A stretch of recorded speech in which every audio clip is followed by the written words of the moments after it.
17 साल की एक लड़की नाडिया चौहान पार्ले एग्रो कंपनी ज्वाइन करती है as a chief marketing officer. ये पार्ले एग्रो वही कंपनी है जो फ्रूटी बनाती है। नाडिया चौहान फ्रूटी प्रोडक्ट में कुछ ऐसे चेंजेस करती है और कंपनी में कुछ ऐसी स्ट्रेटेजीज डेवलप करती है कि फ्रूटी को 300 करोड़ से 4000 करोड़ की एक मैंगो फ्रूट जूस कंपनी बना देती है। उतना ही नहीं, वो पार्ले एग्रो कंपनी में दूसरी भी बहुत सारी प्रोडक्ट डेवलप करके एक डाइवर्सिफाई प्रोडक्ट पोर्टफोलियो क्रिएट करती है, जिससे पार्ले एग्रो कंपनी का एक्सपोनेंशियल ग्रोथ होता है और पार्ले एग्रो आज 8000 करोड़ की सेल करता है हर साल। तो नाडिया चौहान के पास इतना नॉलेज कहां से आया और कैसे वो सीधा कंपनी में सीएमओ की पोजीशन ज्वाइन करती है। दूसरा कि ये पार्ले एग्रो कंपनी वो वाली पार्ले नहीं है जो पार्ले जी, 2020, क्रैक जैक, मोनाको जैसे बिस्किट बनाती हो, और ये वो वाली भी पार्ले नहीं है जो बिस्लेरी पैकेज ड्रिंकिंग वाटर बनाती है। ये तीनों पार्ले वैसे तो अलग अलग है पर है वो आपस में ब्रदर्स। तो चलिए बताता हूँ पार्ले ग्रुप ऑफ कंपनी की ये हिस्ट्री और नाडिया चौहान की ये बिजनेस स्ट्रेटेजी सिंपल और आसान भाषा में, ताकि आप भी अपने बिजनेस में इसे यूज कर पाओ। देखिए, नाडिया चौहान कंपनी को 300 करोड़ से 8000 करोड़ तक लेके गई। तो सबसे पहले पार्ले एग्रो कंपनी की 300 करोड़ तक की जर्नी समझ लेते हैं। पार्ले ग्रुप की शुरुआत की थी लेट श्री मोहनलाल चौहान ने 1929 में, और ये कंपनी की शुरुआत की थी मुंबई के विले पार्ले एरिया में, इसलिए कंपनी का नाम रखा गया पार्ले। शुरुआत में पार्ले कंपनी बेकरी आइटम्स बनाती थी, मतलब कि ब्रेड, टोस्ट, पाव, बन वगैरह आइटम्स, पर वो चला नहीं। और फिर 10 साल बाद 1939 में पार्ले कंपनी ने बिस्किट्स बनाना शुरू किया, पर शुरुआत में उनको सिर्फ ब्रिटिश आर्मी को ही बिस्किट सेल करने का लाइसेंस मिला था, तो उन्होंने ब्रिटिश आर्मी के लिए बिस्किट बनाना शुरू कर दिया। पर 1947 में देश अपना आजाद हो जाता है, तो ब्रिटिश आर्मी यहाँ से चली जाती है, तो पार्ले कंपनी ने लोकल मार्केट में बिस्किट बेचना शुरू किया। उस टाइम पे ग्लूकोस बिस्किट के नाम पे मार्केट में सिर्फ ब्रिटिश बिस्किट बिकते थे, तो पार्ले ने इंडियन ग्लूकोस बिस्किट वैसे पार्ले जी लॉन्च किया, जो आज तक चलता आ रहा है। और उसी समय पे कोको कोला भी इंडिया में लिमिटेड बिजनेस कर रही होती है, पर 1977 में इंडियन गवर्नमेंट कोको कोला को बैन कर देती है और ये सॉफ्ट ड्रिंक का मार्केट भी खाली हो जाता है। तो फिर पार्ले कंपनी सॉफ्ट ड्रिंक भी बेचना शुरू कर देती है, जिसमें उनकी कंपनी थी गोल्ड स्पॉट, थम्स अप और लिम्का। तो यहाँ तक सब कुछ ठीक चल रहा था, पर यहाँ से अब सारी कंपनियां अलग होती है। लेट श्री मोहनलाल चौहान के 5 बेटे थे, जिसमें से उनका सबसे जो छोटा बेटा था उनका नाम था जयंतीलाल चौहान। उनकी लाइफस्टाइल बाकी चारों से अलग थी और इसीलिए जयंतीलाल ने बेवरेजेस के लिए अपनी एक अलग कंपनी शुरू करी और बाकी 4 भाइयों ने मिलकर बिस्किट्स और चॉकलेट्स जैसी कन्फेक्शनरी प्रोडक्ट्स को संभाला। तो वो जो 4 भाई है वो पार्ले कंपनी हैंडल करते हैं, जिसमें वो पार्ले जी, 2020, क्रैक जैक, मोनाको, किस्मी, वो सारी प्रोडक्ट्स बनाते हैं। और जयंतीलाल ने अपना बेवरेजेस का अलग से काम शुरू किया। और ये जयंतीलाल के भी 2 बेटे हैं, रमेश चौहान और प्रकाश चौहान। ये दोनों भी सेपरेट होते हैं, जिसमें रमेश चौहान बिस्लेरी वाली प्रोडक्ट लाइन को हैंडल करते हैं और ये प्रकाश चौहान बेवरेजेस, मतलब कि ये सॉफ्ट ड्रिंक वाली प्रोडक्ट्स को हैंडल करते हैं। तो एक है पार्ले कंपनी जो बिस्किट्स बनाती है, दूसरी है पार्ले एग्रो जो फ्रूटी के साथ साथ दूसरी भी बेवरेजेस बनाती है, और तीसरी है जो बिस्लेरी बनाती है। तो इस तरह पार्ले की ये 3 ग्रुप ऑफ कंपनी डिवाइडेड है। एक फन फैक्ट है कि ये जो रमेश भाई है जिन्होंने बिस्लेरी बनाई, उन्होंने इंडिया में कोका कोला बैन होने के बाद सिमिलर टेस्ट वाली थम्स अप बनाई, और थम्स अप बनाने के बाद वो इतनी फेमस हो गई कि 85% इंडियन कोला मार्केट कवर कर लिया। और थोड़े टाइम बाद जब इंडिया में मल्टीनेशनल ब्रांड्स को अलाउ कर दिया जाता है, तब पेप्सी भी आ जाती है और पेप्सी और थम्स अप एक दूसरे की राइवलरी हो जाती है। और मजे की बात यह है कि जब 1993 में कोका कोला इंडिया में लॉन्च होती है, तब रमेश भाई अपनी तीनों product Gold Spot, Thums Up और लिम्का तीनों कोका कोला को बेच देते हैं $60 मिलियन में। चलिए अब जानते हैं फ्रूटी के बारे में। फ्रूटी लॉन्च हुई थी 1984 में और वो लॉन्च होते ही बिकने लगी और फेमस हो गई, जिसके पीछे ये 3 रीजन है।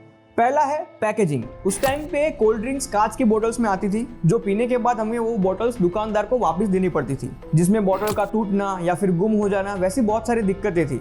पर फ्रूटी को लॉन्च किया गया टेट्रा पैक में। फ्रूटी पहला ऐसा कोई सॉफ्ट ड्रिंक था जो टेट्रा पैक में लॉन्च हुआ था। इजी टू हैंडल, कहीं भी ले जाओ, पियो और फेंक दो।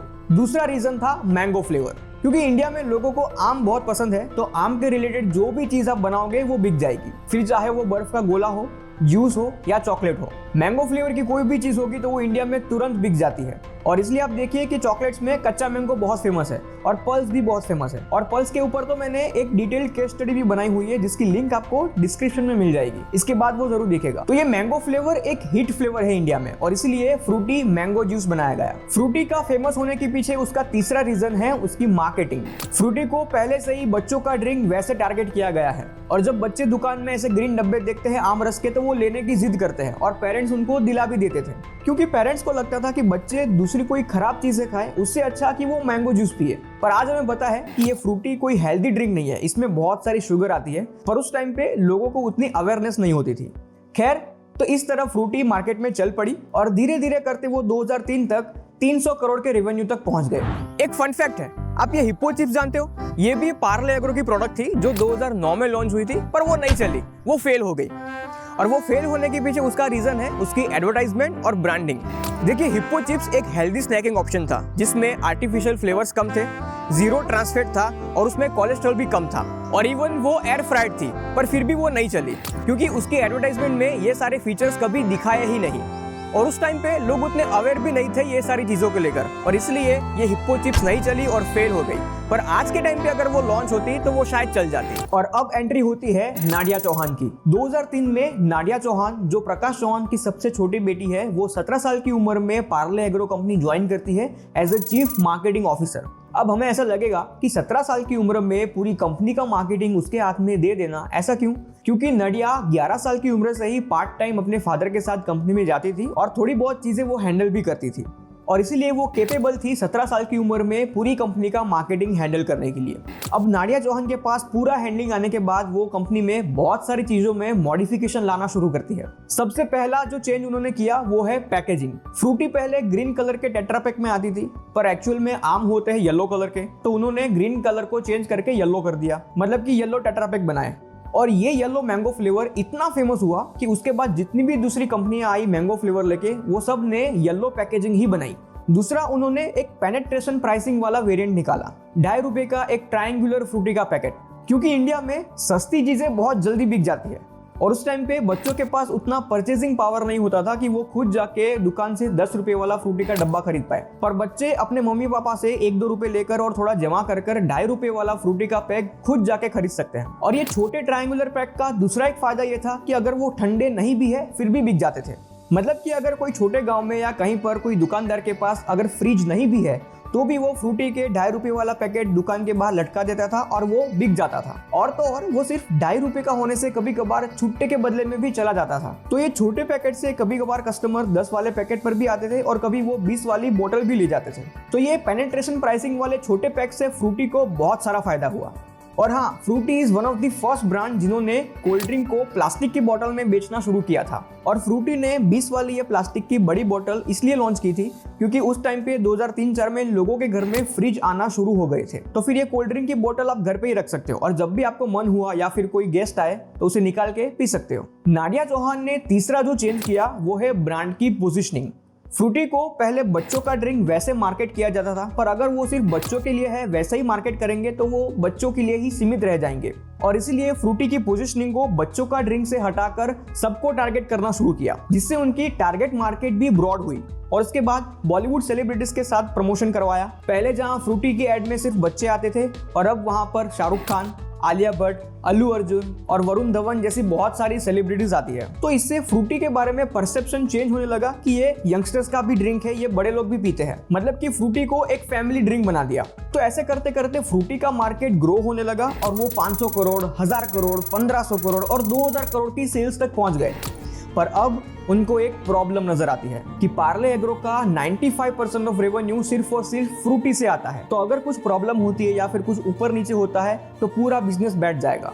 और इसीलिए प्रोडक्ट्स का डाइवर्सिफिकेशन करना शुरू किया, मतलब कि दूसरे भी प्रोडक्ट्स ऐड करने लगे। तो फिर एक प्रोडक्ट ऑलरेडी था मैंगो में, फ्रूटी, तो फिर दूसरा बनाया एप्पल में, एप्पी फिज।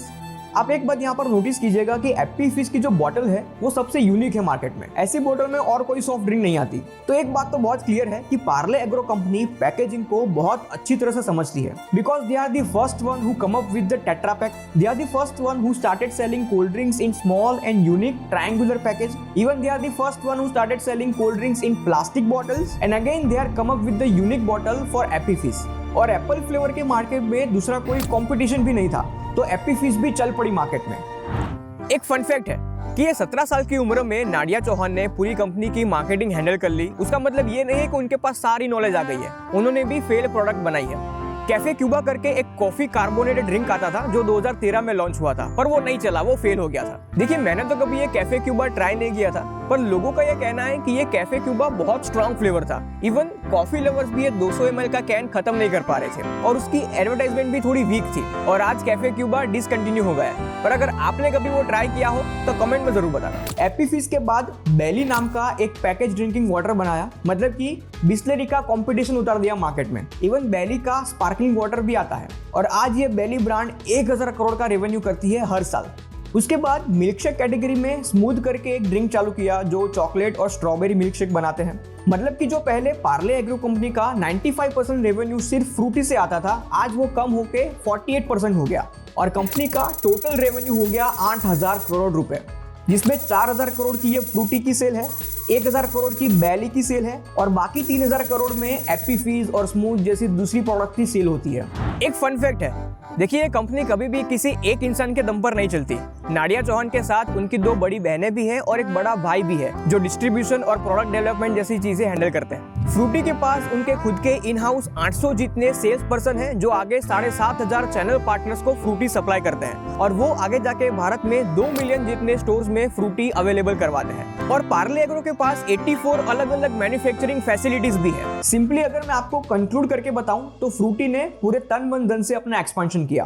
तन मतलब कि प्रोडक्ट्स में फिजिकल चेंजेस लाए, टेट्रा पैक बनाया, फ्रूटी का कलर चेंज करके ग्रीन से येलो कर दिया और छोटे पैकेट भी बनाए। दूसरा है मन, मतलब कि सिर्फ बच्चों को ना टारगेट करते हुए सारे ग्रुप के लोगों को टारगेट किया ताकि लोग कनेक्ट कर पाए और लोगों के दिमाग में फैमिली ड्रिंक वाली एक पोजीशनिंग बनाई। और धन मतलब कि अफोर्डेबल प्राइस, एकदम पेनिट्रेशन प्राइस वाले प्रोडक्ट बनाए ताकि हर कोई उसे खरीद पाए। वीडियो अच्छा लगा हो तो लाइक करके सब्सक्राइब जरूर करना और दूसरी भी ऐसी केस स्टडीज की लिंक डिस्क्रिप्शन में है, एक बार जरूर देखना और अच्छी लगे तो शेयर भी कर देना अपने दोस्तों के साथ, क्योंकि ऐसे वीडियोस मैं बनाते रहता हूं जिससे आपका कुछ फायदा हो तन मन धन से।